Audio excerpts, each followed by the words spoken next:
भगवान श्री रमण महर्षि से भक्त ने पूछा कि मैं आत्म साक्षात्कार कैसे कर सकता हूँ। इस पर महर्षि जी बताते हैं, साक्षात्कार कोई नई चीज़ प्राप्त करने की बात नहीं है, वह पहले से ही मौजूद है।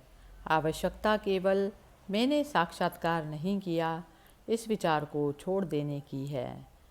निश्चलता तथा शांति साक्षात्कार है। आत्मा ना हो ऐसी एक भी क्षण नहीं है। जब तक संदेह हो या साक्षात्कार नहीं हुआ ऐसा भाव हो, तब तक ऐसे विचारों से मुक्त होने का यत्न करना चाहिए। ऐसे गलत विचार आत्मा को अनात्मा से एक रूप मानने से उत्पन्न होते हैं। जब अनात्म विषयक विचार नष्ट हो जाते हैं तो केवल आत्मा शेष रहता है।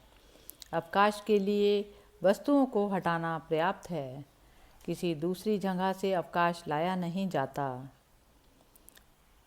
भक्त पूछता है, वासना क्षय के बिना साक्षात्कार असंभव है। मैं उस अवस्था को कैसे प्राप्त कर सकता हूँ जिसमें वासनाओं का अभाव हो। भगवान कहते हैं, आप इस क्षण उस अवस्था में हैं। भक्त पूछता है, इसका यह मतलब है कि आत्मा का अवलंबन लेकर जब भी वासना पैदा हो उसे नष्ट कर देना चाहिए। इस पर भगवान कहते हैं, यदि आप जैसे हैं वैसे रहें तो वासनाएं अपने आप नष्ट हो जाएंगी। भक्त पूछता है, मैं आत्मा तक कैसे पहुंच सकता हूं। भगवान कहते हैं, आत्मा तक पहुंचना नहीं होता।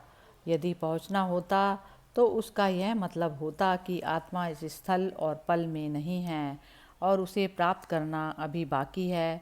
जो नए सिरे से प्राप्त किया गया है वह खो भी जाएगा तो वह अनित्य होगा। अनित्य वस्तु के लिए यत्न करना उचित नहीं है।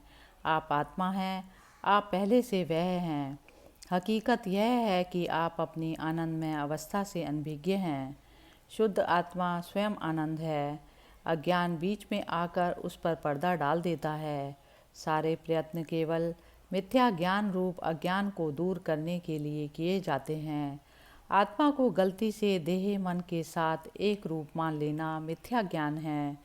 यह गलत तादात्म्य अवश्य जानना चाहिए, तब केवल आत्मा शेष रहता है।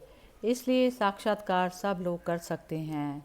साक्षात्कार के लिए साधकों में रहा हुआ भेद कोई अर्थ नहीं रखता। यह संदेह कि क्या मैं साक्षात्कार कर सकता हूँ और यह विचार कि मैंने साक्षात्कार नहीं किया, ये दो बातें स्वयं विघ्न रूप हैं। इन दो अवरोधों से भी बचना आवश्यक है। हरि ओम तत्सत।